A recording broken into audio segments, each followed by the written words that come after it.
সারা বছর ধরে অপেক্ষা করে থাকি এই রেসিপিটার জন্য। এই রেসিপিটা শীত চলে যাওয়ার আগে না বানিয়ে রাখতে পারলে কিন্তু ভীষণই পস্তাবেন। আজকে আমি শেয়ার করতে চলে এসেছি ধনেপাতার আচারের রেসিপি নিয়ে।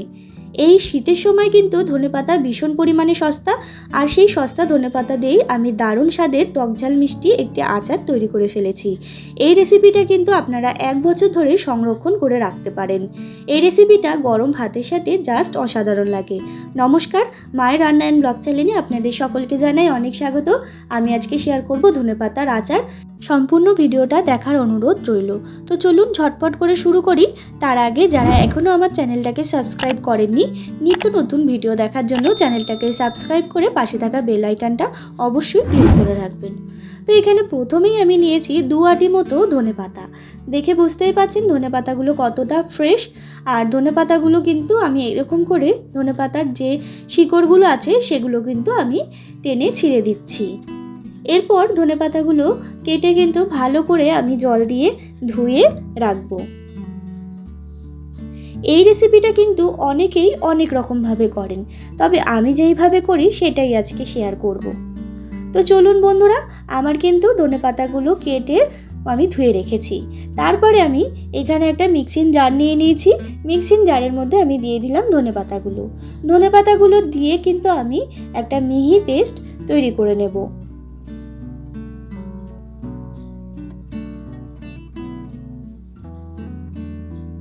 তো দেখুন বন্ধুরা, ধনেপাতাগুলো দিয়ে কিন্তু আমি একটা মিহি পেস্ট তৈরি করে নিয়েছি।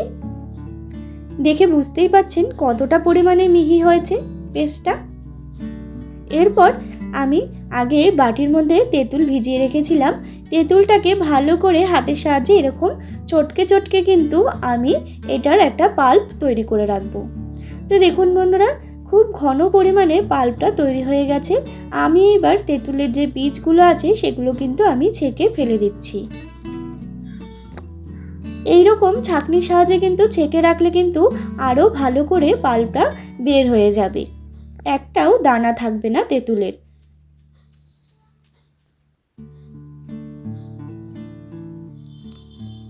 তো দেখুন বন্ধুরা, পাল্পটা কিন্তু একেবারে রেডি।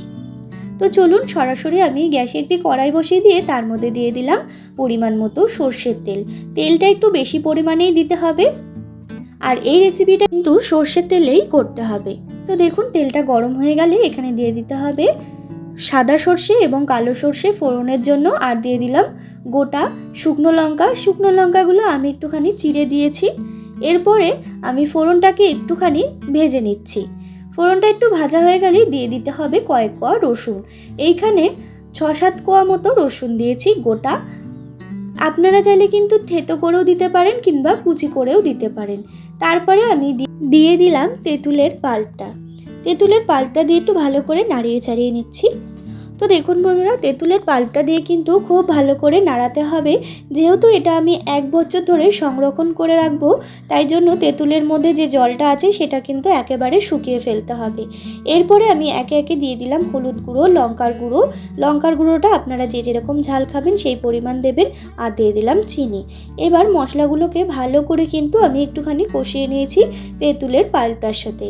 আর তেঁতুলের পাল্পটা কিন্তু বেশ ভালো পরিমাণে শুকিয়ে এসছে, আর যেটা দেখতে পাচ্ছেন সেটা কিন্তু একেবারেই সর্ষের তেলটাই। এরপর আমি দিয়ে দিলাম পেস্ট করে রাখা ধনেপাতা।